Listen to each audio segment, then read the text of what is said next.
നമസ്കാരം. കലുഷിതമായി തുടരുന്ന ബംഗ്ലാദേശിന്റെ മുൻ പ്രധാനമന്ത്രി ഷെയ്ഖ് ഹസീനയെ അമിത്ഷായുടെ നേതൃത്വത്തിലും അതോടൊപ്പം തന്നെ അജിത് ഡോവലിന്റെ നേതൃത്വത്തിലും സുരക്ഷിതമായ ഒരു സ്ഥലത്തേക്കാണ് ഇപ്പോൾ പാർപ്പിച്ചിരിക്കുന്നത്. വിദേശ രാജ്യങ്ങളെല്ലാം ഷെയ്ഖ് ഹസീനയുടെ സംരക്ഷണം നൽകാൻ തയ്യാറാകാതിരുന്ന സാഹചര്യത്തിലും നമ്മുടെ ഭാരതം ഷെയ്ഖ് ഹസീനയെ നെഞ്ചോട് ചേർത്ത് പിടിച്ചു. വൻ സംരക്ഷണമാണ് ഒരുക്കിയത്.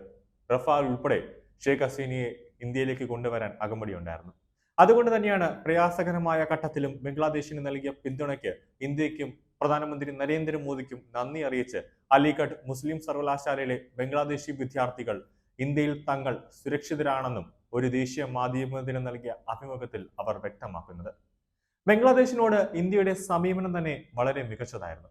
അതേസമയം ബംഗ്ലാദേശ് ഇന്ത്യക്ക് നൽകുന്ന ഒരു പാഠം തന്നെ ഉണ്ട്. ബംഗ്ലാദേശിൽ തലപൊക്കിയ തീവ്രവാദി സംഘടനയായ ജമാഅത്ത് ഇസ്ലാം അവിടെ നടത്തിയ തീവ്രവാദ പ്രവർത്തനങ്ങളടക്കം തടയിടാനുള്ള താമസമാണ് ബംഗ്ലാദേശിന് ഈ ഗതി വന്നതിൽ യാതൊരു സംശയവുമില്ല.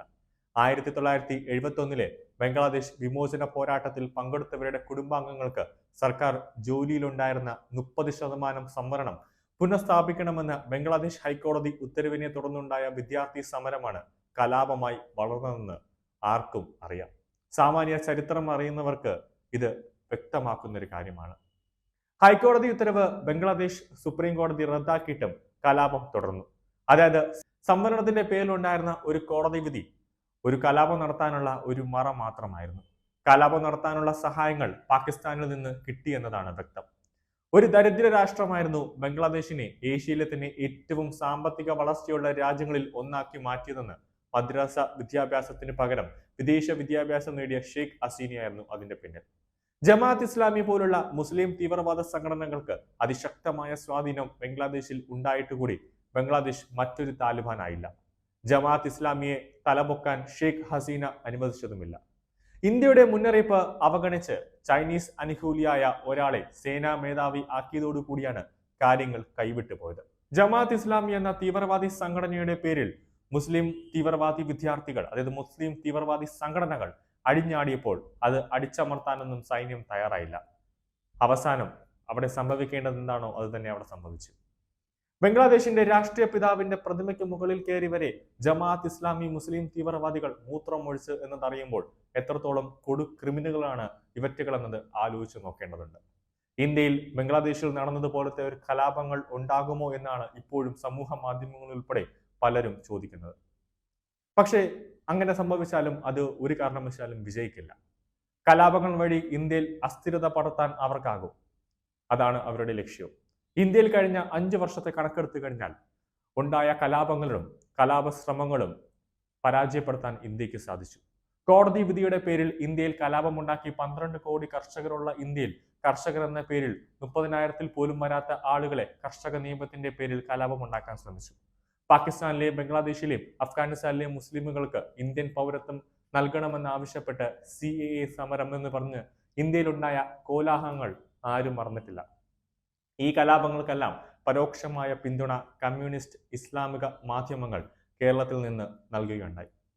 ഡൽഹിയിലെ കോളേജുകൾ കേന്ദ്രീകരിച്ച് കേരളത്തിൽ നിന്ന് അവിടെ പഠിക്കാൻ പോയ വിദ്യാർത്ഥികളെ വരെ ആക്രമിക്കുന്ന അവസ്ഥയുണ്ടായി. അവരെ വരെ തെരുവിലിറക്കി കലാപങ്ങൾ സൃഷ്ടിക്കാൻ ശ്രമിച്ചു. എല്ലാ കലാപങ്ങൾക്കും വിദേശ സഹായം ലഭിച്ചു. ഇതുമായി ബന്ധപ്പെട്ട മിക്ക കോടതി വിധികളും ഇന്ത്യയുടെ താല്പര്യങ്ങൾക്ക് അനുസരിച്ചായിരുന്നു എന്നതിൽ എടുത്തു പറയേണ്ടതുണ്ട്. ഇതുമായി ബന്ധപ്പെട്ട മിക്ക കോടതി വിധികളും ഇന്ത്യയുടെ താല്പര്യങ്ങൾക്ക് അനുസരിച്ചായിരുന്നില്ല എന്നത് എടുത്തു പറയേണ്ടി വരും. ഇന്ത്യയിലെ തൊഴിൽ രഹിതരായ യുവജനങ്ങളെ തെരുവിലിറക്കി കലാപമുണ്ടാക്കാനും ജാതിയും സംവരണവും കുത്തിപ്പോക്കി ജനങ്ങളെ കലാപത്തിലേക്ക് തള്ളിവിടാനുമുള്ള ശ്രമമുണ്ടാക്കാൻ സാധ്യതയേറെയാണ്.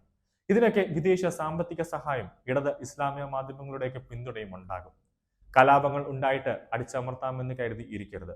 മുൻകൂട്ടി കണ്ട് ഇതിന്റെ പിന്നിൽ ഉള്ളവരെ ഉന്മൂലനം ചെയ്യുക തന്നെ വേണം, അത് ഏത് കൊമ്പനായാലും. സാമ്പത്തികമായി മുന്നോട്ട് കുതിക്കുന്ന ഇന്ത്യയുടെ വളർച്ചയെ തടസ്സപ്പെടുത്താൻ ചെറിയ കലാപങ്ങൾ തന്നെ ധാരാളമാണ്. എന്തായാലും ബംഗ്ലാദേശിൽ ഉണ്ടായ പോലത്തെ ഒരു കലാപം ഇന്ത്യയിൽ ഉണ്ടാകില്ല. അങ്ങനെ ആയിരുന്നെങ്കിൽ ആദ്യമേ തന്നെ ഇന്ത്യയിൽ ഒരു കലാപം ഉണ്ടാകുമായിരുന്നു. CAAയും കർഷക സമരവും ഉൾപ്പെടെ ആളിക്കത്തിക്കാൻ ചൈനയും പാകിസ്ഥാനും ഉൾപ്പെടെ വിദേശ ശക്തികൾ പലതും ഇന്ത്യയിലേക്ക് ശ്രമങ്ങൾ നടത്തി. അതെല്ലാം കേന്ദ്ര സർക്കാരിന്റെ സംയോജിതമായ ഇടപെടൽ മൂലവും ഇന്ത്യൻ ആർമിയുടെയും കൃത്യമായ പ്ലാനിങ്ങും രഹസ്യാന്വേഷണ വിഭാഗത്തിന്റെ ടൈറ്റ് ഹോംവർക്കും ഉൾപ്പെടെ അതെല്ലാം പൊളിച്ച് കയ്യിൽ കൊടുത്തതാണ്.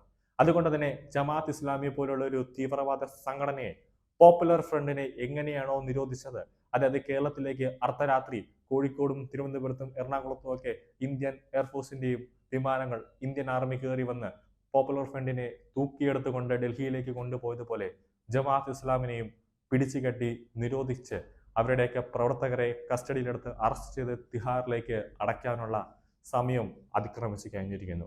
അതിന്റെ ഓപ്പറേഷനാണ് ഇനി ബംഗ്ലാദേശ് മോഡലുമായി ബന്ധപ്പെട്ട് ഇനി കേരളത്തിൽ, അതായത് ഇന്ത്യയിലുടനീളം ഇനി നടക്കാൻ പോകുന്നത്.